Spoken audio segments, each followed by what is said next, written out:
1943. Depuis 3 ans, la France de l'Est est occupée. Le poids de l'occupation est ici d'autant plus lourd que cette terre frontière est le passage obligé des troupes du Reich pour envahir le territoire. Les Allemands ont pénétré dans Nancy le 18 juin 1940.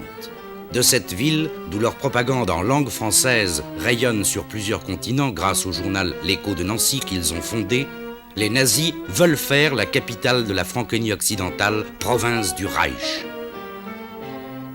L'Alsace est annexée, ainsi qu'une partie de la Lorraine. Un 7e du territoire français, des Ardennes au Jura, doit subir le même sort. Il a provisoirement le nom de zone interdite, c'est-à-dire à germaniser en priorité à l'intérieur de la zone occupée.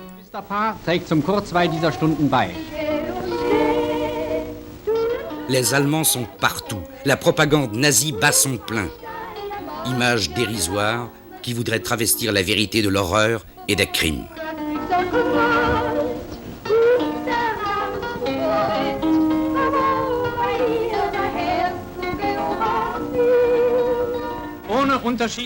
La jeunesse allemande s'entraîne pour assurer la relève des combattants.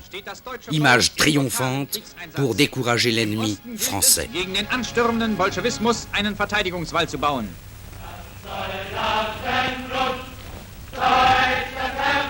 Le 30 janvier 1943, le gouvernement de Vichy a créé la milice. L'antisémitisme et l'anticommunisme font recette. En 1940, vous auriez pensé que c'était possible de voir les 3 couleurs à côté du drapeau allemand. Philippe Henriot, milicien, ministre de l'Information et de la Propagande, tient des meetings recommandant la collaboration avec Hitler. Aujourd'hui, même le chef de la nation allemande, Adolf Hitler, qui a pris la tête de la croisade européenne. Le 25 mai 1944, le maréchal Pétain est encore acclamé à Nancy, place Stanislas. Aucun Français ne doit se mêler à ce conflit. Autrement, ce serait lamentable pour vous et pour la France. Acceptez les épreuves qu'on nous envoie. Ces épreuves sont terribles. Mais elles sont d'autant moins terribles que vous n'y prendrez pas part. Mais de Londres, l'action entreprise par le général de Gaulle et son état-major porte déjà ses fruits. Les patriotes français n'ont jamais accepté l'humiliation nazie et les consignes de Londres représentent pour eux l'honneur et l'espérance. Le général Koenig dirige l'organisation des FFI.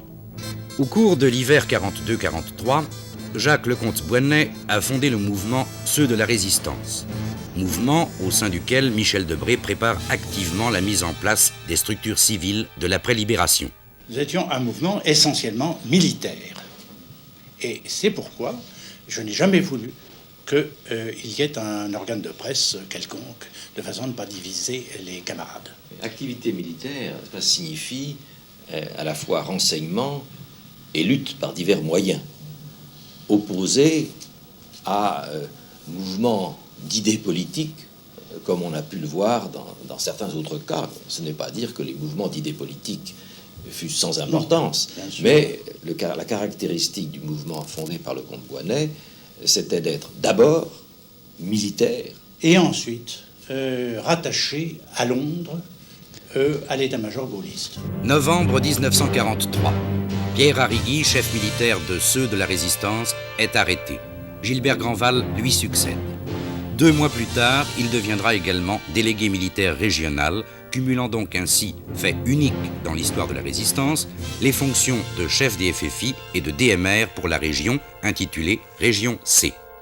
C'est une situation qui résultait de circonstances dramatiques, puisque j'ai succédé à Pierre Arrigui lorsqu'il a été arrêté en tant que chef des forces françaises d'intérieur, et j'ai ensuite succédé à mon DMR, mon délégué militaire régional André Choc, qui lui a été arrêté le 28 janvier 1944.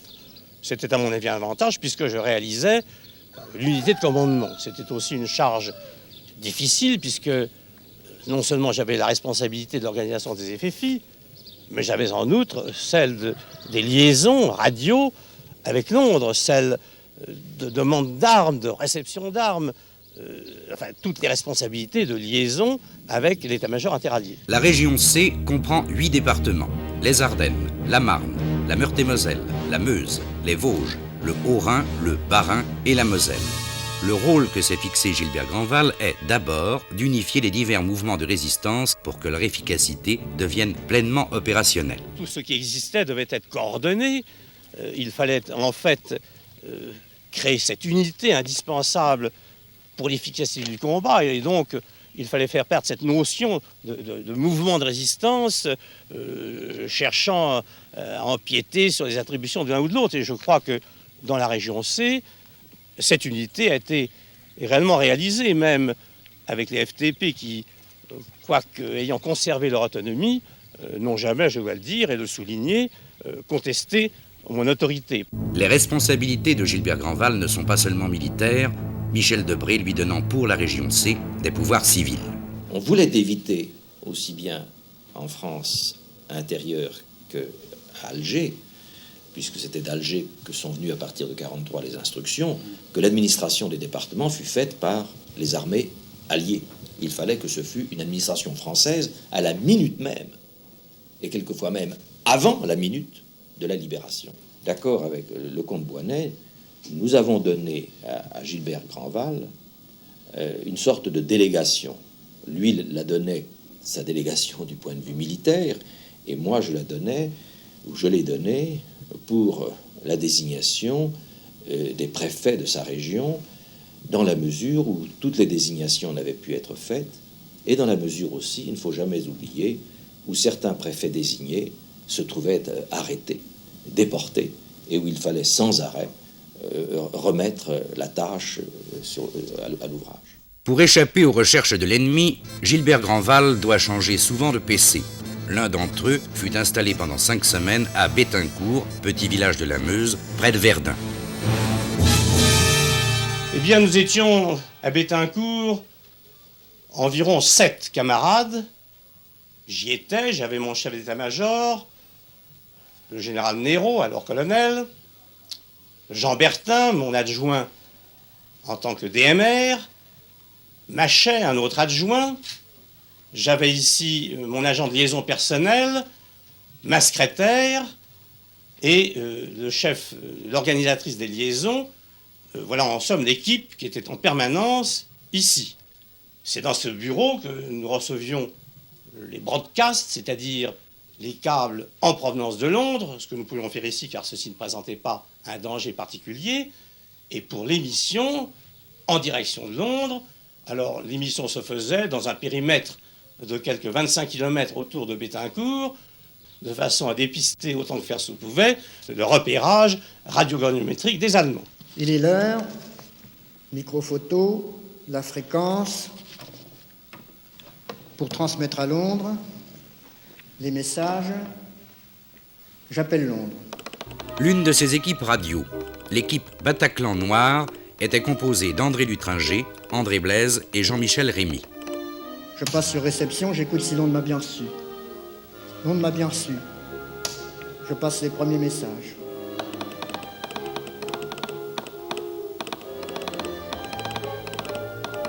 Au bout de 3 minutes, je change de fréquence. J'en avise Londres.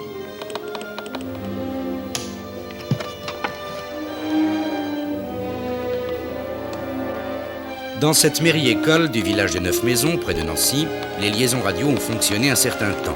Réception des ordres du haut commandement, transmission à Londres des comptes rendus d'action et de renseignements, ainsi que des besoins des FFI, coordination de l'action du BOA. Ce matériel contient 3 parties. Une partie alimentation, une partie émission, une partie réception. La partie émission, la fréquence est déterminée par un quartz. Chaque plan comportait 10 quartz. On devait changer de fréquence pour essayer de dérouter l'agonio ennemi toutes les 3 minutes. Chaque émission ne devait pas durer plus de 15 minutes pour raison de sécurité. Bien sûr, il y avait des tas de câbles rendant compte de sabotage, donnant les coordonnées de terrain de parachutage, donnant même des renseignements, signalant que tel ou tel train stationne dans telle gare et qu'il était justiciable d'une intervention de l'aviation alliée. Enfin, il y a eu des câbles très importants émis, reçus, fabriqués dans ce bureau et émis, bien sûr, dans la campagne. Pour le réseau transmission action de la France combattante, on a répertorié 152 organisateurs et opérateurs radio pour toute la France, pour toute la durée de la guerre. Jusqu'en 1943, le pourcentage de perte a été de 90%, et après, avec l'amélioration du matériel et de l'organisation, on a réduit à 40% de pertes. Le Bureau des opérations aériennes, le BOA, dirigé pour la région C par le commandant Pichard, était chargé d'organiser le parachutage d'armes, d'hommes et de matériel de sabotage en vue de l'action immédiate et surtout pour le jour J qui approche. De son PC de Chaltret dans la Marne, Pierre Servagna, commandant l'arrondissement d'Épernay, travaillait avec le BOA.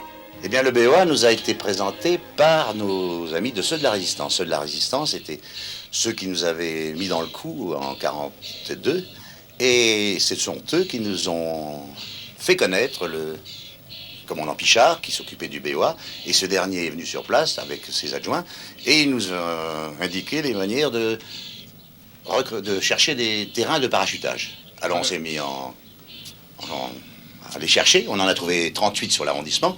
Il fallait avoir 400 mètres dans chaque sens, il fallait que ce soit un terrain isolé, pas de ligne à haute tension, entouré de bois, enfin un abord assez difficile. Et nous avons homologué 38 terrains de parachutage sur lesquels il y a eu 24 opérations réussies.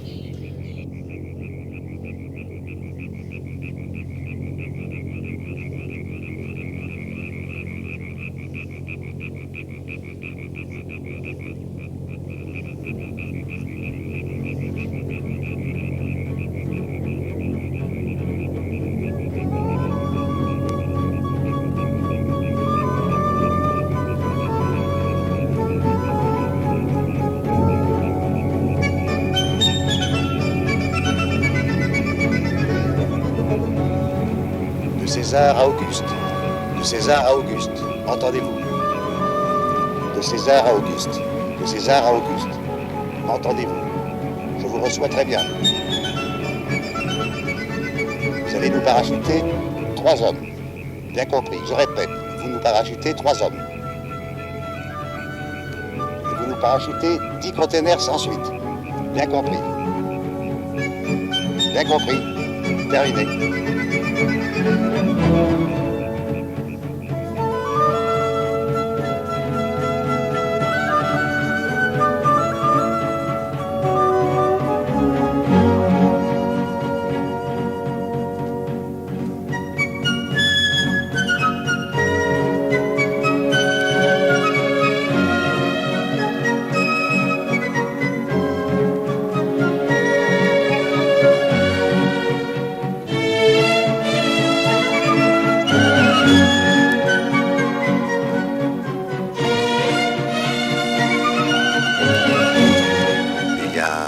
Jeune camarade qui s'appelait François de Limal, nous le connaissions sous le nom de Fontaine, c'était son pseudo, et il était parti en Angleterre suivre un stage de plusieurs mois, et il est revenu sur ce terrain. Nous l'avons reçu avec Jean, et ici, on l'a reçu un soir avec 2 autres parachutistes, et ça nous a fait un très plaisir de le revoir. Et quand il est arrivé, je l'ai ramené chez moi. Il nous a fait voir tout ce qu'il ramenait d'Angleterre et nous étions très curieux de le voir. Il avait un silencieux et il nous a fait voir en particulier les fameuses pilules de cyanure. Il les avait cachées dans le col de sa chemise et il nous a dit, moi si je suis pris, plutôt que de parler, je me suiciderai. Et le petit Fontaine, le petit François de Limal, a été effectivement pris par la Gestapo et il s'est suicidé.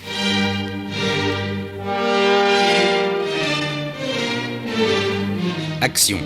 Elle se divise en 2 catégories, action militaire, action insurrectionnelle. Action militaire, elle a 2 aspects, action immédiate et action au jour J.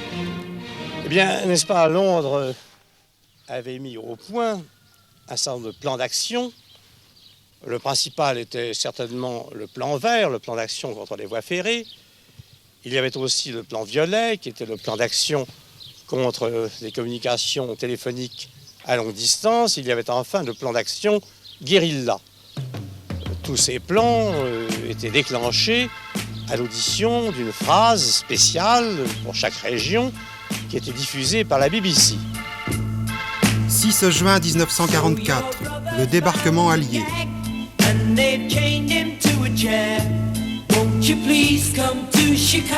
Le 5 juin au soir et le 6 juin au matin, toutes les phrases d'alerte pour le déclenchement de la lutte sont transmises par la BBC et confirmées par l'ordre du jour du général Koenig.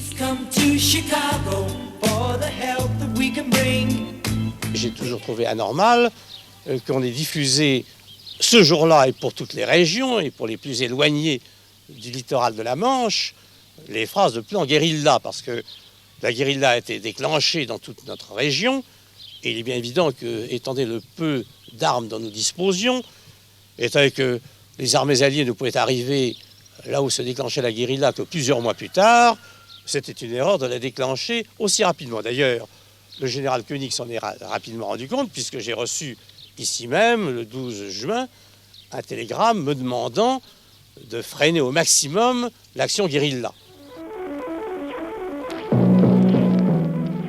Si l'action guérilla a été freinée au maximum, si l'insuffisance de parachutage d'armes se fait de plus en plus douloureusement ressentir, les sabotages pourtant redoublent d'intensité. Ainsi, à Lunéville, ce sabotage industriel aux usines Lorraine-Dietrich. La société Lorraine-Dietrich, pendant l'occupation, occupait 1600 ouvriers. Elle était sous contrôle allemand et usinait du matériel de guerre pour l'armée allemande.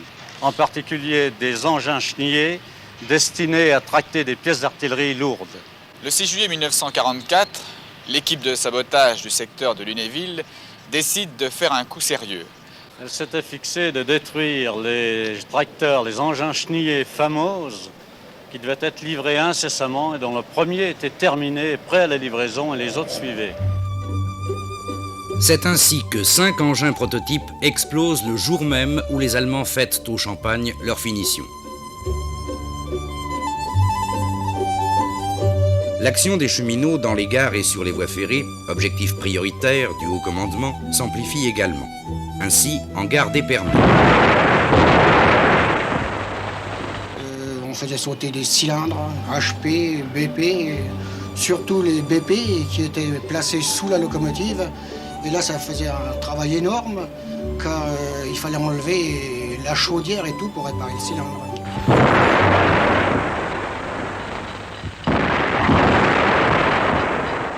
Ah là, oui, il y a eu des sabotages de compresseurs, alors là, qui paralysaient, pour ainsi dire, tous les ateliers. Pour le 14 juillet, les résistants redoublent de ferveur. En gare de Blainville-sur-Lot, en Meurthe-et-Moselle, c'est le feu d'artifice. Blainville est un complexe SNCF des plus importants de France.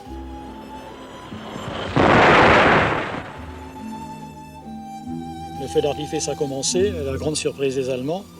Il y a eu les 10 locomotives qu'on avait situées comme premier objectif pour empêcher les trains allemands de sortir, qui ont été complètement détruits. Elle devait amener des trains. Il y avait des trains de matériel qui devaient alimenter donc les troupes allemandes, notamment des trains de V1. Donc 10 locomotives totalement détruites. Totalement détruites et les 10 trains absolument bloqués. Et puis Et ensuite, alors, la station de pompage. C'était la seule station de pompage? La seule station de pompage, d'ailleurs, dans un rayon de 60 km. Ce qui permettait de supprimer en quelque sorte la substitution de locomotives par d'autres venant d'autres dépôts. Oui. Alors ensuite, les lignes à haute tension, extérieures et intérieures, ce qui fait que tout le secteur était complètement paralysé. C'est pas du boulot.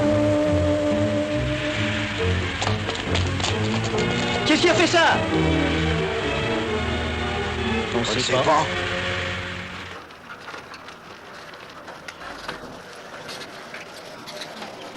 Au tunnel de Fougue, près de Toul, la fête continue.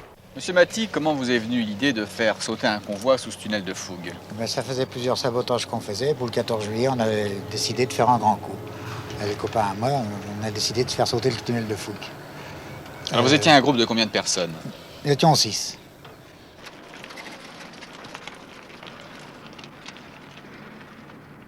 Nous sommes venus à 4 par le canal et 2 autres camarades avaient passé au-dessus du tunnel, par la côte.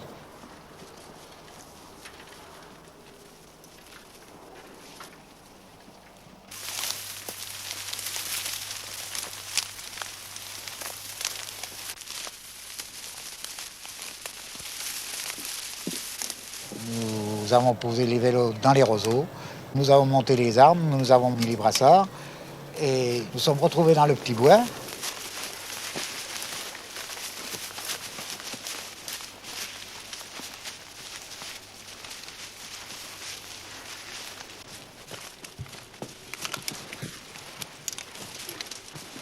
Ouais, c'est bon. Les 3 sont restés dans le petit bois avec les mitraillettes pour nous couvrir pour la sortie.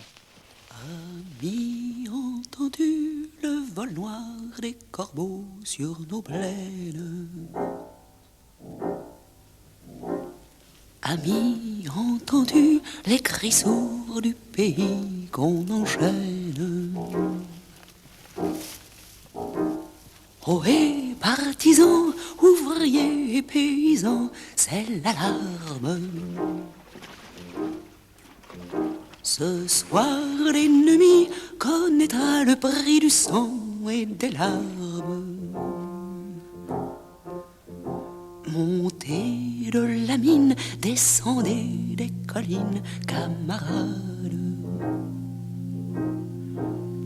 Sortez de la paille, les fusils, la mitraille, les grenades.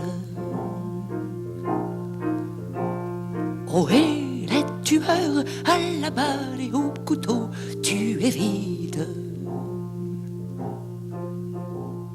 Ohé, saboteur, attention à ton fardeau, dynamite. C'est nous qui brisons les barreaux des prisons pour nos frères. La haine à nos trousses et la faim qui nous pousse la misère. Il y a des pays où les gens au creux du lit font des rêves.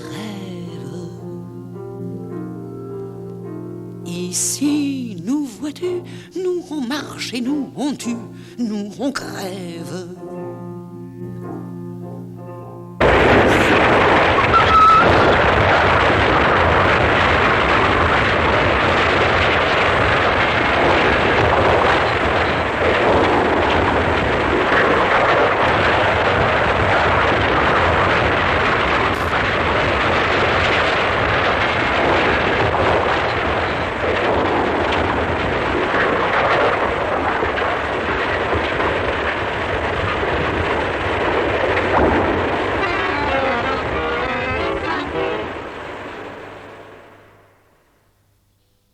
Nous avons effectué pendant la période de 3 mois qui a précédé la libération de Nancy, c'est-à-dire en gros 6 juin 1944, 15 septembre 1944, nous avons effectué quelques 270 sabotages importants, c'est-à-dire avec des traces véritablement parlantes.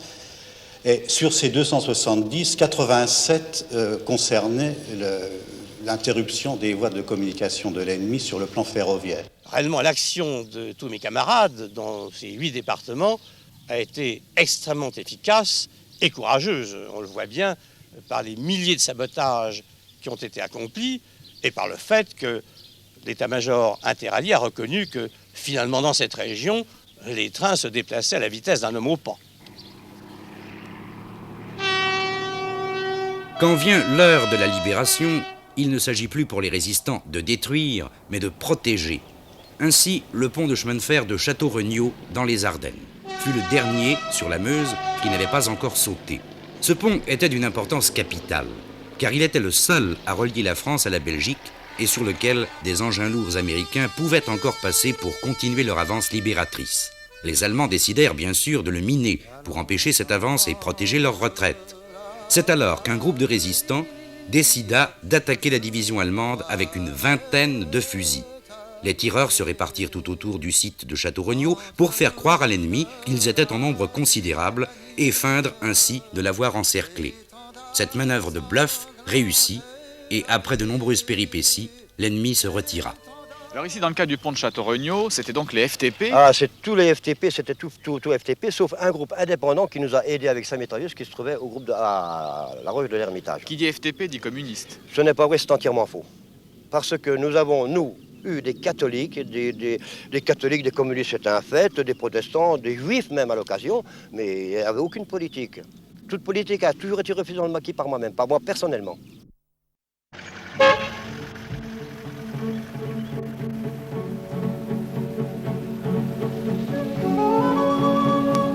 Les maquis furent nombreux dans toute la région C.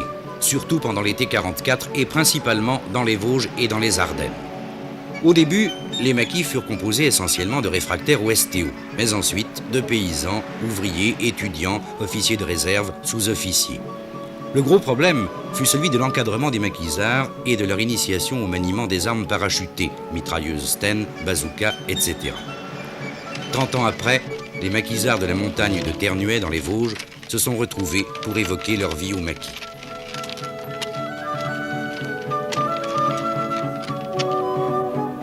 Après 4 années de souffrance et sous la botte des nazis, nous, les gars de la résistance, libérerons notre pays.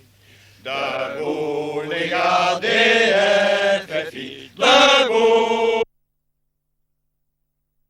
Soyons dans la douleur unis pour le pays. Dans ce maquis, il y avait 180 résistants. 180 résistants excellemment armés. Quelle était leur mission exacte? Mission de sabotage, mission de guérilla, bien entendu, comme tous les maquis, mais particulièrement un rôle lui était dévolu qui s'est avéré particulièrement fructueux au niveau de la structure des éléments FFI. Il formait, c'était l'école de cadres. Il formait les cadres du maquis. Les gars des FFI, debout, amis, soyons dans la douleur unis pour le pays. Oui, il est certain que le département des Vosges se prêtait mieux qu'aucun autre département de la région C à l'implantation des maquis. Il y en eut d'ailleurs une trentaine dans le département, et leur grand mérite était de faire planer l'inquiétude dans les rangs de l'ennemi et d'obliger celui-ci à maintenir dans le département des forces qui auraient été beaucoup plus utiles pour lui, certainement le long des poches de débarquement. Nous avons choisi le maquis de la montagne de Ternuet, qui est un des grands maquis du massif vosgien, situé en Haute-Saône, et qui était encadré par le maquis du Plénay et par celui des sources de l'Oignon, parce que c'est un maquis qui, en dépit de l'attaque des forces ennemies, a pu maintenir ses positions.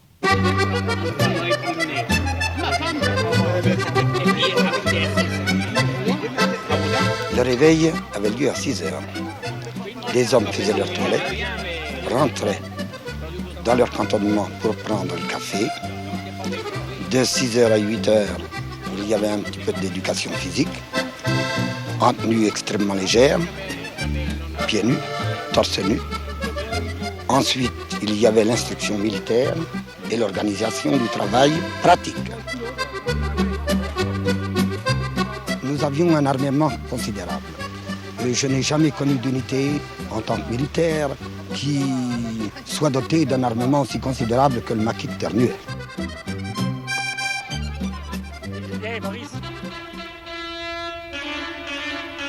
Dans la forêt de Charmes, un important maquis dont les méthodes de combat furent exemplaires était dirigé par le commandant Noël. Notre stratégie était d'être omniprésent et en même temps nulle part.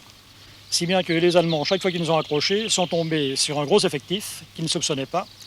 Et ainsi, au Ménilmitri, où nous étions 300 hommes, ils estimaient que nous étions 3000. Ici, en tout cas, cette forêt est très abondante. C'est un secteur idéal pour faire un maquis. Ça représente combien d'hectares? 6000 hectares.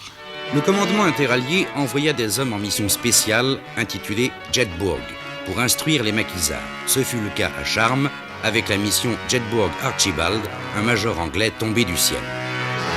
Je suis venu ici pour aider les Français, pour emmerder les Boches, pour trouver les renseignements pour les Américains, pour les Alliés, pour armer les Français, pour instruire les Français tout ce qu'il fallait. C'est ce qu'on appelait la mission Jedburgh. En fait, ce n'était pas une mission spécifique à la France. C'était une mission militaire. Nous étions des équipes de 3. Il y avait un officier de la région, un officier ou bien britannique ou bien américain, et un radio qui pourrait être n'importe quoi. Mais pour la France, c'était toujours... S'il y avait un Français, c'était toujours un Français.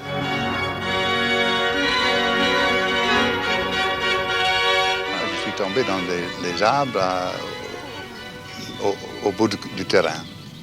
J'ai descendu la tête en avant, avec des paquets de cigarettes qui me balançaient, qui passaient mon visage. Et puis, tout d'un coup, je m'y ai accroché et je me balançais à 15 cm du sol. Et j'entends quelqu'un qui arrive. Il y a quelqu'un là? Je dis, avec mon pistolet, oui, il y a quelqu'un ici. Il a vu mes cigarettes, il a dit, oh, des cigarettes. Il m'a laissé balancer là en haut.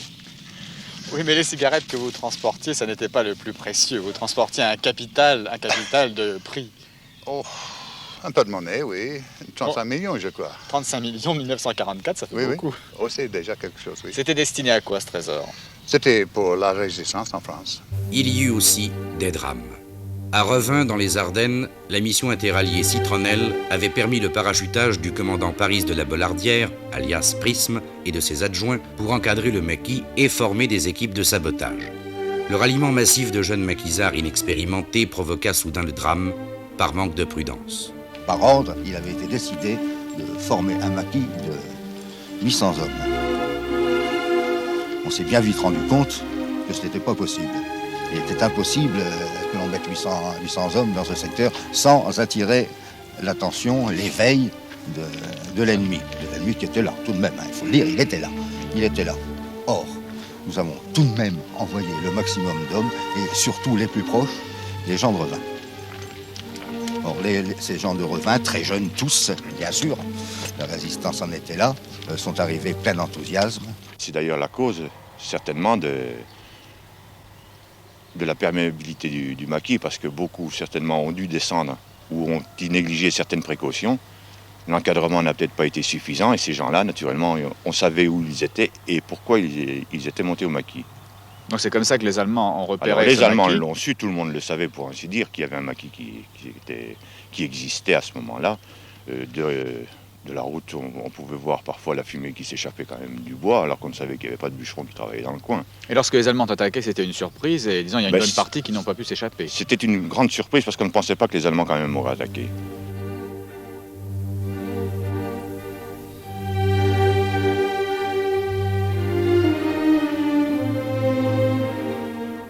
Une fois l'encerclement du massif réalisé par les Allemands, la fusillade commença. Elle dura une après-midi entière. Le calme étant revenu le soir, les maquisards quittèrent le camp en colonne par un. Malheureusement, la colonne devait se couper en son milieu par la faute involontaire de 6 Américains qui ne comprirent pas les ordres. Une centaine de jeunes, séparés de leur chef, épuisés, tombèrent aux mains des Allemands. Ils furent torturés pendant 2 jours, puis exécutés.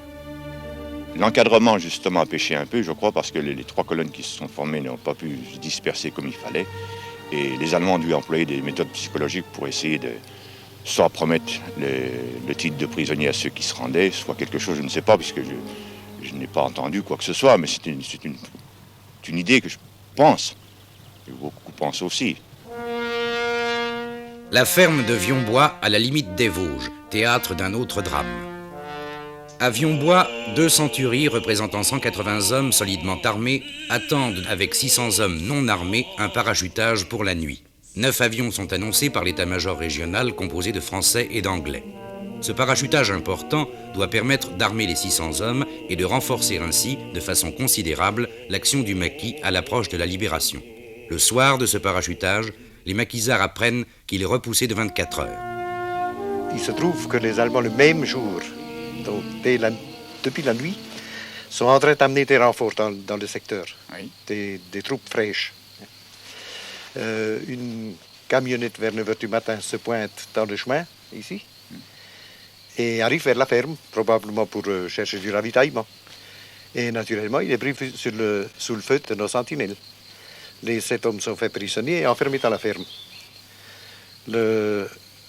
De nos patrouilles qui étaient envoyées en reconnaissance dans les alentours et qui ne savaient pas que des troupes fraîches allemandes arrivaient, se sont trouvés nez à nez avec eux, et puis ça a déclenché des échanges de coups de feu.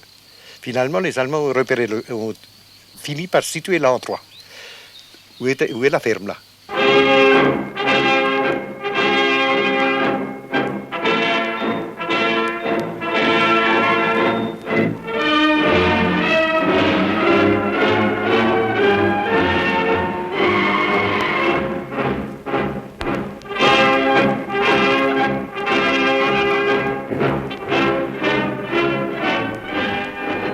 Dans ce combat de Vionbois, le capitaine Boissary et 56 membres du groupe mobile Alsace trouvèrent la mort. L'ennemi fut très durement éprouvé, puisqu'il laissa également sur le terrain 150 tués, sans toutefois atteindre son objectif, qui était d'anéantir ce maquis. Moi, personnellement, j'ai vécu pas mal de choses pendant cette guerre. C'est la déception la plus grave que j'ai eue pendant cette guerre, vous pouvez être sûr. Ah oui. L'occupation allemande, c'était aussi la répression sous toutes ses formes, et pas seulement par les Allemands. Die französische Miliz hat sich seit Beginn der Invasion vielfach im Einsatz gegen Terroristen bewährt.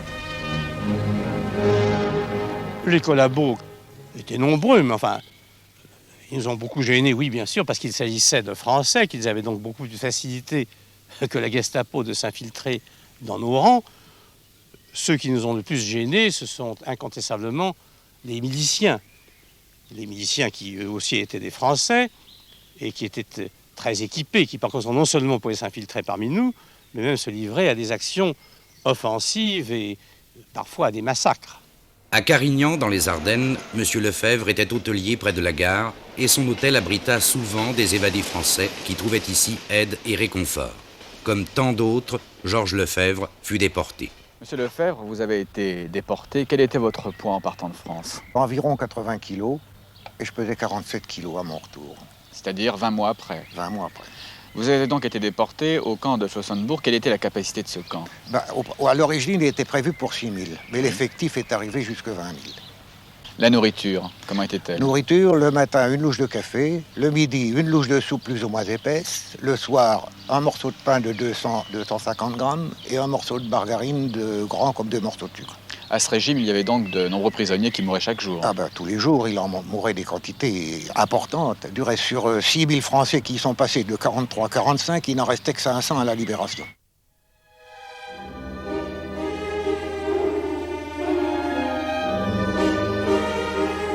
Près de Metz, le vieux fort de Queuleux fut l'antichambre sinistre des camps de concentration pour les résistants mosellans du groupe Mariot.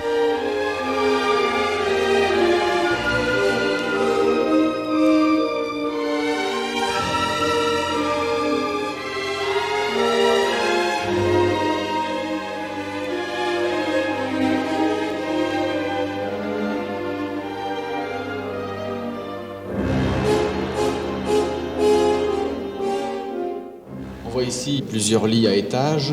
Dans quelles conditions dormiez-vous la nuit? Il a été parfois qu'on était à 2 par étage, l'un couché dans un sens, l'autre dans l'autre.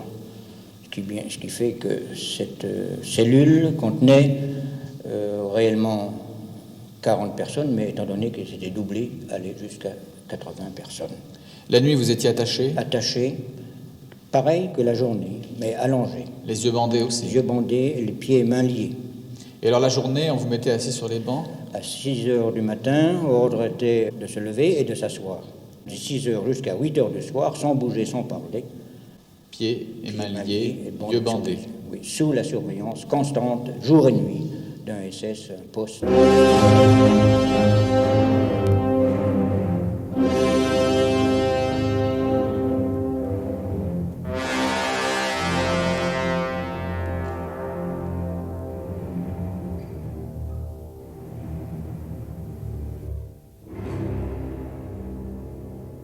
Et ce commandant? C'était un sadique, n'est-ce pas? C'était un homme d'une bestialité sans borne. C'était avant tout un criminel, comme peu de gens peuvent le devenir.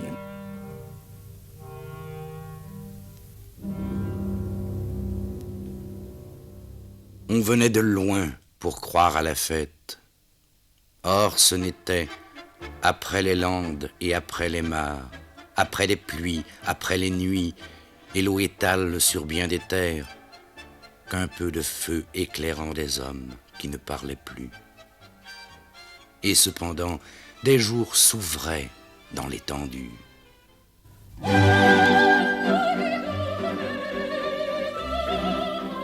Il y eut aussi des miraculés. Ainsi, à Vaucouleurs, M. Laurent échappa de justesse à la mort. Je rentrais avec un camarade Fleuret, directeur des fours à chaud, du maquis 19 de Rosières. lorsque nous avons été pris à l'entrée de Vaucouleurs, dans une colonne de chars et de SS, quoi, en somme. Pourquoi les Allemands vous ont-ils interpellé à ce moment-là? Nous étions en voiture, ils nous ont coincés. Oui. Et ils nous ont... Fleuret était armé. Il a fait les gestes de prendre son arme. C'est à ce moment-là qu'ils nous ont arrêtés. Après votre arrestation, ils vous ont interrogé? Absolument pas. Qu'ont-ils fait? Ils nous ont mis ici, là, où nous sommes, alignés. Oui. Et aussitôt fusillés. Qu'avez-vous fait, vous, alors, à ce moment-là? À ce moment-là, j'ai jamais pensé mourir, premièrement. Et je me suis couché, j'ai fait sens contraire à eux. J'ai pivoté sur mes jambes, j'ai été couché à plat ventre. Et vos autres camarades ont reçu la rafale de balles? Les deux camarades ont été mitraillés dans la figure. Mais ils vous ont donné le coup de grâce? Ils m'ont donné le coup de grâce étant couché, derrière l'oreille. Vous n'avez pas perdu connaissance? Pas du tout. Vos camarades ont été tués tous les deux? J'ai même pensé, je vous dis, n'est-ce pas, que ces cons-là m'ont même pas cassé la mâchoire. Et vous êtes resté à terre pendant combien de temps? Un quart d'heure, 20 minutes. Et puis alors après, qu'est-ce que vous avez fait? Après, ma foi, je me suis tourné légèrement sur mon bras.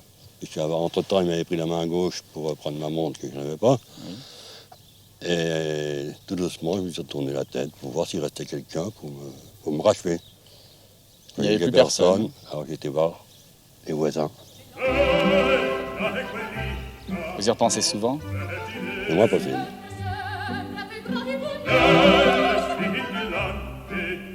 Autre miraculé, le radio Jean-Michel Rémy et son adjoint André Lutringer, qui, repérés par les Allemands à Neufmaison, furent torturés dans l'école jusqu'aux limites ultimes de la force humaine, battus, suppliciés, défigurés. Ils furent conduits boulevard Albert Ier à Nancy au siège de la Gestapo, torturés à nouveau, puis à la prison Charles III, tristement célèbre. Et enfin, réussir à s'évader, profitant de la débâcle allemande à la libération de la ville. Est-ce que je peux vous demander si pendant ces 4 jours de calvaire, enfin de véritables tortures que vous avez subies, est-ce qu'à un moment vous avez perdu l'espoir? Est-ce que vous avez pensé à vous faire disparaître, par exemple? Oui, bien sûr, sans arrêt.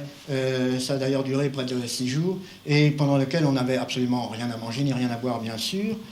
Mais à partir du moment où j'ai senti que la carcasse était très éprouvée et que le moral risquait d'en subir les conséquences, j'ai voulu finir proprement. Puisque j'étais pris, puis l'espoir était pour moi absolument réduit à zéro, il fallait partir proprement. Donc j'ai essayé de me faire descendre en sautant par la fenêtre, mais les Allemands sont arrivés trop tôt. Ensuite, j'ai essayé de me suicider en avalant 2 bouts de sommier métallique que j'avais trouvé dans la cellule. Et enfin, j'avais demandé au cours du transport à Lunéville, à Lutringer, de me prêter son couteau pour me trancher les veines. Lutringer ne l'a pas donné, par conséquent, je suis encore là aujourd'hui. Et vous, monsieur Lutringer, est-ce que vous avez pensé, vous aussi, à vous faire disparaître? Je n'ai jamais pensé, j'ai toujours gardé l'espoir, et c'est la raison pour laquelle j'ai refusé mon poignard à mon camarade pour qu'il puisse pas en finir. Gilbert Grandval m'a retrouvé là où j'étais caché, parce que son dernier radio avait été capturé. Donc il n'avait plus de liaison avec Londres. Or, la libération de Nancy approchait, c'était impératif de retrouver une liaison. Avec un groupe de protection, ils nous sommes transportés à 150 mètres, 200 mètres boulevard Albert Ier, et j'ai eu la grande joie de pouvoir prendre ma revanche sur les Allemands en transmettant à nouveau, en reprenant contact avec Londres, et inutile de vous dire que ça a été une énorme satisfaction.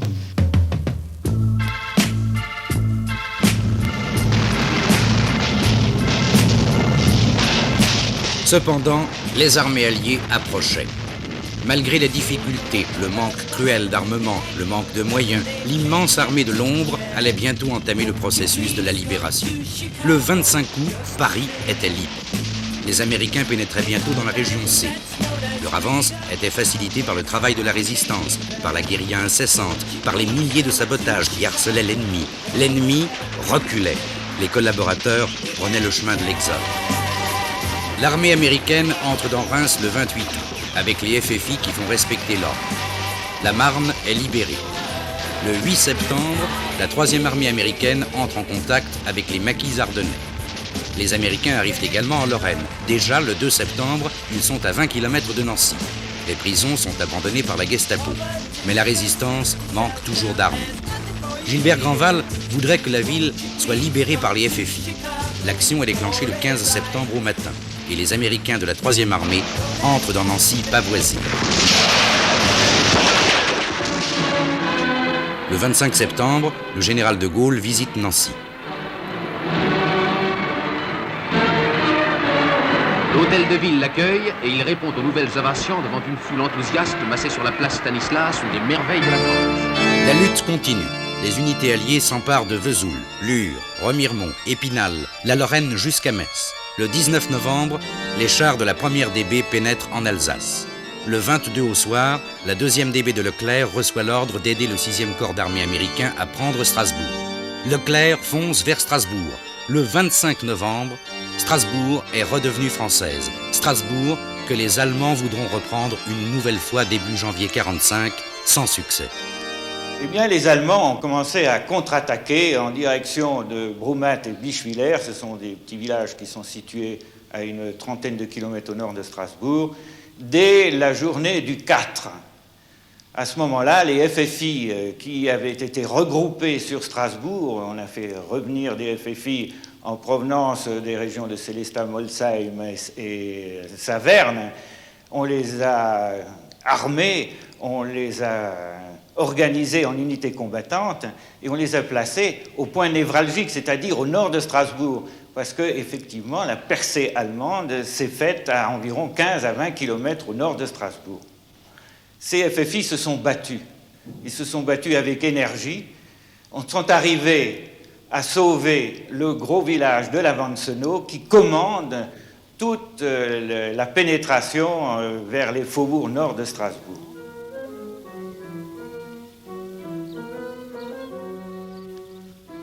Monsieur Grandval, lorsqu'est arrivée l'heure du bilan, des pertes surtout, est-ce que ces pertes ont été lourdes? Oh oui, les pertes ont été lourdes dans la région C. On compte en fusillés, morts au combat, 1250 des nôtres pour les 8 départements. Quant aux déportés, ils y ont eu près de 10 000, sur lesquels 4500 ne sont pas rentrés. Tu me disais, ma femme est belle comme l'aube qui monte sur la mer du côté de Capri. Tu me disais, ma femme est douce comme l'eau qui poudre aux yeux mi-clos de la biche dormante. Tu me disais, ma femme est fraîche comme l'herbe qu'on mâche sous l'étoile au premier rendez-vous.